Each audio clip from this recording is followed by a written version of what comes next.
2, 3.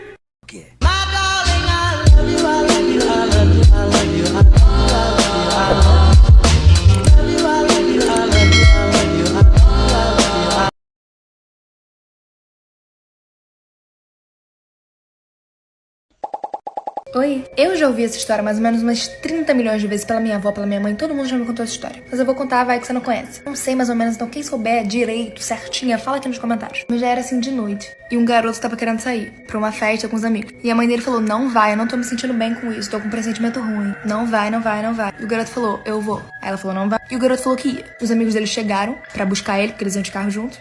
E aí quando o garoto tava saindo, a mãe falou assim, vai com Deus. E aí um dos amigos dele falou assim, só se Deus for na mala. E todo mundo riu.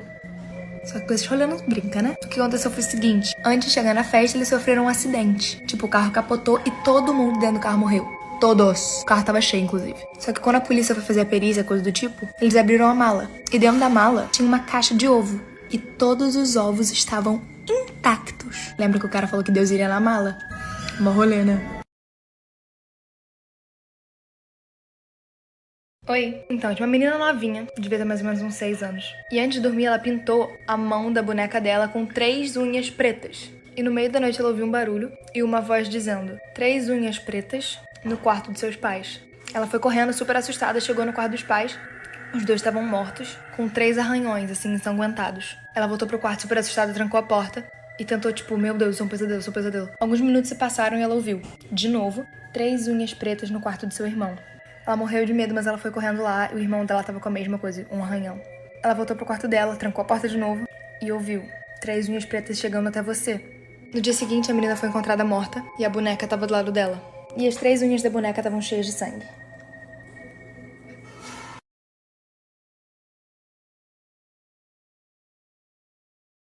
Apaga as luzes, fecha a porta e coloca o fone de ouvido, porque hoje é dia de creepypastas. Minha mãe me disse para nunca abrir a porta do porão, mas eu queria muito descobrir o que fazia aquele som fofo. Parecia um filhote de cachorro. Então, eu a desobedeci, abri a porta do porão e desci as escadas. Eu não vi o cachorro, e mamãe me assustou ao me puxar pelos braços. Ela gritou comigo, me proibindo de voltar lá. Eu chorei, pois estava muito assustado com a reação dela. Então ela me deu um biscoito muito gostoso e pediu desculpas. Eu abracei ela e fui para o meu quarto. Estava muito feliz por comer meu biscoito favorito. Por isso, não perguntei para ela por que aquele menino fazia barulhos de cachorrinhos e por que ele não tinha os pés e as mãos.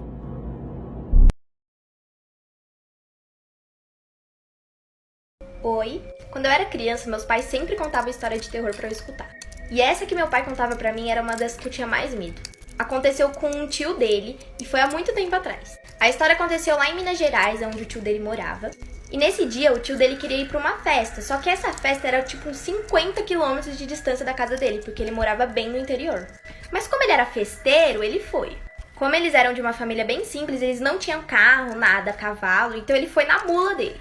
Só que a mula dele tinha 1,50 m e ele 1,80 m. Naquela época tava tendo uma crise de febre amarela e tava morrendo muita gente.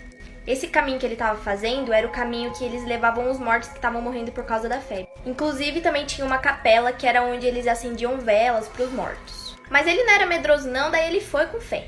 Na hora de voltar, ele tava fazendo o mesmo caminho. E aí quando ele foi passar na frente da capela, ele escutou alguém gritando o nome dele. E aí ele parou, né, pra ver quem que era que tava chamando. Enfim, o tio dele parou, né, porque também tava muito escuro, ele nem tava enxergando quem que era que tava chamando. E como ele imaginou que era uma pessoa pedindo carona, ele falou pra pessoa que ela podia subir na garupa. Na hora que ele terminou de falar que podia sentar como carona, a mula dele abaixou como se uma coisa de toneladas tivesse sentado.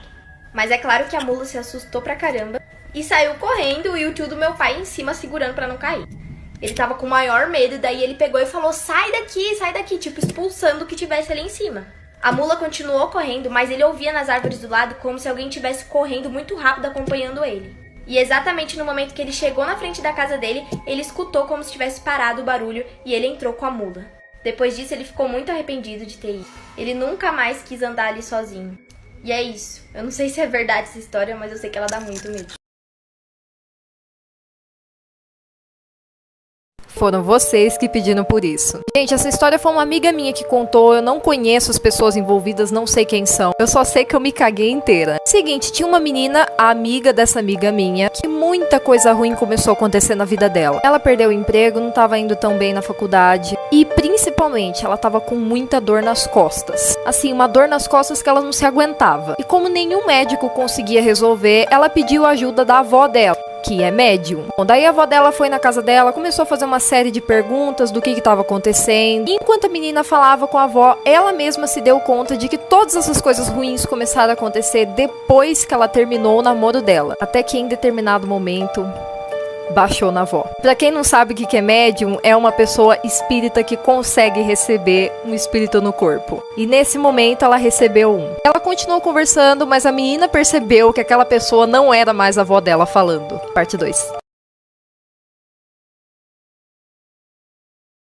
História de terror, para ver a parte 1 é só clicar aqui. Em 2020 nós voltamos para aquele acampamento. Só que as coisas ficaram bem piores. Primeiro resolvemos investigar o que tinha acontecido no ano passado. Entramos no meio da mata e encontramos várias casas que estavam abandonadas. Como se fossem dormitórios que ninguém usava mais e que estavam servindo de depósito agora. Mas não achamos nada. Mas aí um dia a gente estava brincando de esconde-esconde e a mesma coisa aconteceu. Escutamos passos no andar de cima. Só que dessa vez, quando a gente foi investigar, estava acontecendo um culto ali, de libertação. Era de uma menina que dizia que estava enxergando vários demônios. A menina chorava, inquieta, ficava olhando, sabe, para todos os lados, dizendo que ela estava vendo demônios ali. E enquanto a gente espiava o que estava acontecendo, vimos uma sombra alta atrás da menina. Então vimos uma mulher com longos cabelos pretos. Nós saímos dali, vimos aquela mulher de novo no parquinho. Não descobrimos o que era. E ninguém nunca mais teve coragem de voltar lá.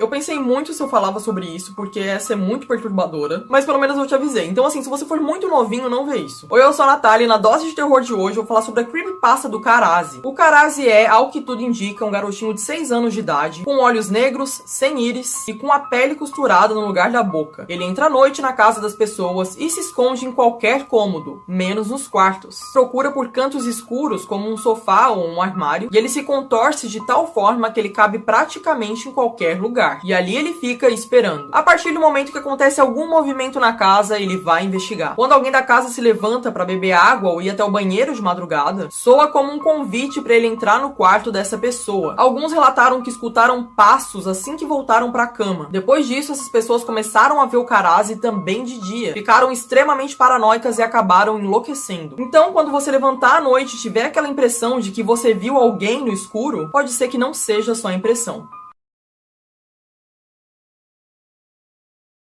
Esse é o motivo pelo qual você sempre deve trancar a porta da frente da sua casa. Um menino que morava com seu pai e sua mãe estava assistindo um filme com eles uma noite quando ele decidiu ir no banheiro. Assim que ele entrou no banheiro, ele viu que a energia da casa dele tinha caído. Nessa hora, ele também ouviu 2 barulhos muito altos. Muito assustado, então, ele fechou a porta do banheiro e ouviu vários objetos pesados sendo arrastados pelo corredor. Ele decidiu sair correndo pro seu quarto, onde ele entrou, fechou a porta e se escondeu embaixo das cobertas e fingiu que estava dormindo. Ele esperou, então, que quem quer que estivesse ali dentro ia só ignorar uma criança dormindo. Mas ao mesmo tempo que ele fecha os olhos, ele ouve o barulho da porta abrindo. Ele vê um homem arrastando os corpos do seu pai e da sua mãe. O homem coloca seus pais sentados de modo que eles ficassem olhando diretamente para a cama. Ou seja, quem quer que tivesse matado os pais queria que a criança visse. Então o homem escreve algo na parede e entra embaixo da cama dele. Ele ficou deitado lá por horas sem mover um músculo porque ele sabia que se ele movesse, ele ia acabar igual aos pais dele. Até que ele finalmente cria coragem para ler o que estava escrito na parede, que dizia: "Eu sei que você está acordado."